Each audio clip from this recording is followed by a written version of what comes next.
Level 1, the cadet. You're 18. You didn't stumble into this. You applied 3 times before they said yes. The Air Force Officer Qualifying Test, the medical screening, the psychological evaluation, the panel interview where 4 officers stare at you without blinking and ask what you do if you were ordered to bomb a city block containing a confirmed target and possible civilians. You answered without flinching. That's why you're here. Undergraduate pilot training begins at Laughlin Air Force Base, Del Rio, Texas. The heat is relentless. The schedule is worse. You're up at 4:30. Ground school by 6 Aerodynamics, navigation, meteorology, emergency procedures. You memorize checklists the way other people memorize prayers because out there they serve the same purpose. Your first flight is in a T6 Texan II single-engine turboprop. The instructor says nothing encouraging. He watches your hands, watches your eyes, watches what you do when the horizon tilts 40 degrees and the ground starts filling your windscreen. You correct barely. He marks something down. There are 24 cadets in your class. By month 4, 6 have washed out. No dramatic exit. One morning their room is cleaned out. Their name is off the board. Training continues. You stop making friends too quickly. Level 2, the student pilot. You're 20. You've moved to the T-38 Talon, supersonic twin engine. No mercy. It doesn't fly. It negotiates. Every input is a conversation between you and physics doesn't compromise. Night formation. Flying begins. You hold position 30 foot off the lead aircraft's wing at 4 knots in total darkness and navigating by a single row of dim blue lights on the wingtip ahead of you. 1 degree of drift and you're a debris field. Your instructor is a former F-15 pilot named Major Calloway. He doesn't raise his voice. He doesn't need to. He simply says again, every time you drift, every time your scan breaks down, every time your brain tries to look at too many instruments at once, pilots who stare at one thing die looking at it. Scan. Always scan. You scan. You graduate in the top third of your class. Enough. Assignment night arrives. Everyone gathers in a room. Names are called. Aircraft types are assigned. F-16, C-17,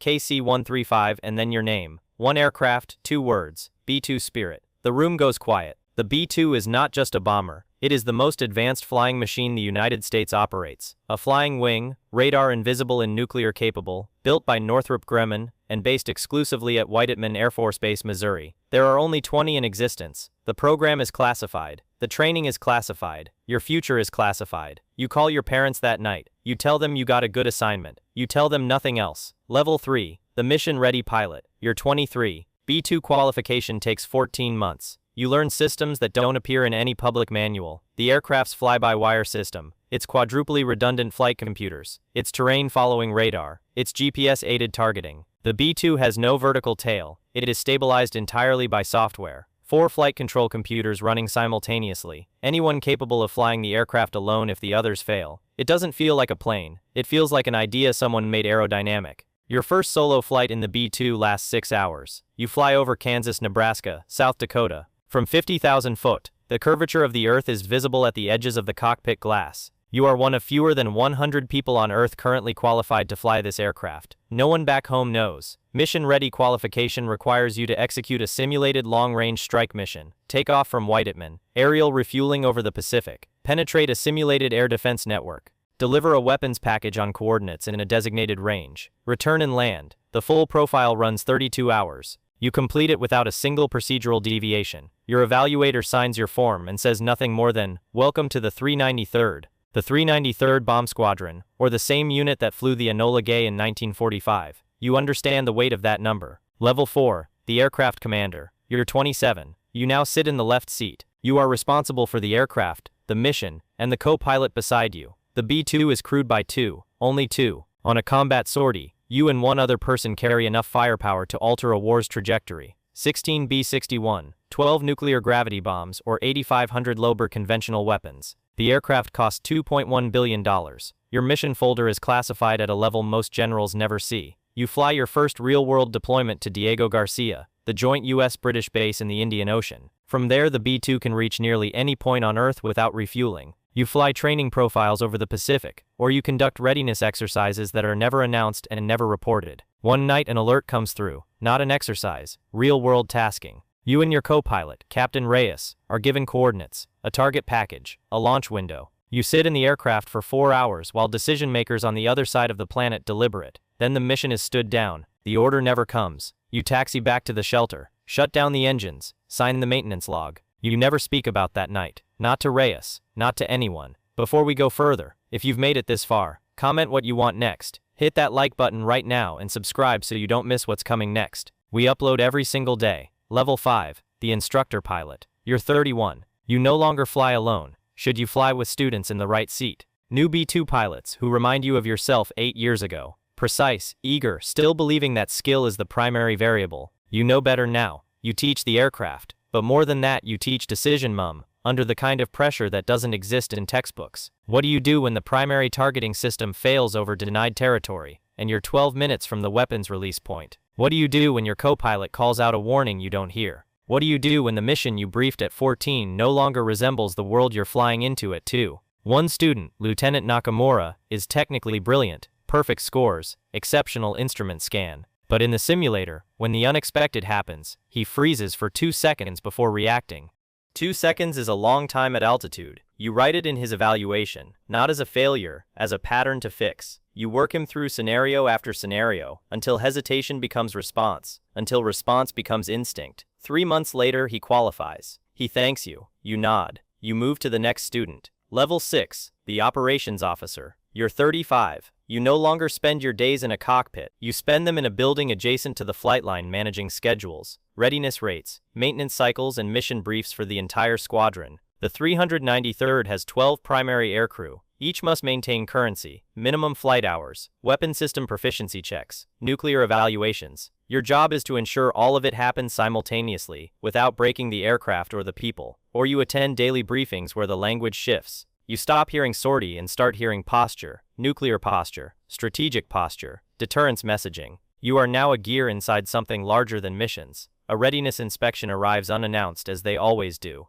Inspectors from Air Force Global Strike Command. 3 days. Every procedure, every checklist, every response time measured to the second. One aircraft has a maintenance discrepancy logged incorrectly. A form error, minor technically, but in nuclear operations, form errors are not minor. They are the system failing to document itself. The inspector looks at you. You own it. No deflection. You spend the next 72 hours correcting every document in the squadron's maintenance history. You pass the inspection marginally. Your wing commander calls you and marginally is still passing, he says. Then fix it before the next one. You fix it. Level 7, the squadron commander. You command the 393rd Bomb Squadron. Approximately 300 personnel, pilots, navigators, weapons officers, maintenance crews, intelligence analysts, support staff, all of them reporting upward through a chain that ends ultimately in the Oval Office. Your aircraft are on continuous alert. This is not a metaphor. At any hour of any day, a B-2 from your squadron can be armed, crewed, and airborne within minutes of an authenticated presidential order. You brief your pilots on a rotation policy, crews cycling through alert duty, training and rest in patterns designed to maintain both readiness and human function. Sleep deprivation is an operational risk. You treat it as one. A young pilot, Lieutenant Colonel Ferris, requests a profile deviation on a training mission. A minor route adjustment he believes improves fuel efficiency. His math is correct. His reasoning is sound. You deny it. He asks why. You tell him. Because deviations require approvals that require justifications that require time, and time is the one variable this aircraft cannot afford to treat loosely. He nods. He doesn't agree. You see it in his face. You were him once. Level 8, the wing commander. You're 45. You command the 5009th Bomb Wing, the only B-2 wing in the world. Your authority covers the aircraft, the personnel, the facilities, and the nuclear weapons stored in hardened igloos beneath the Missouri soil. You travel now, Washington, Stratcom headquarters in Omaha, Pentagon briefings. You sit at tables where the maps have no labels because everyone in the room already knows what the red circles mean.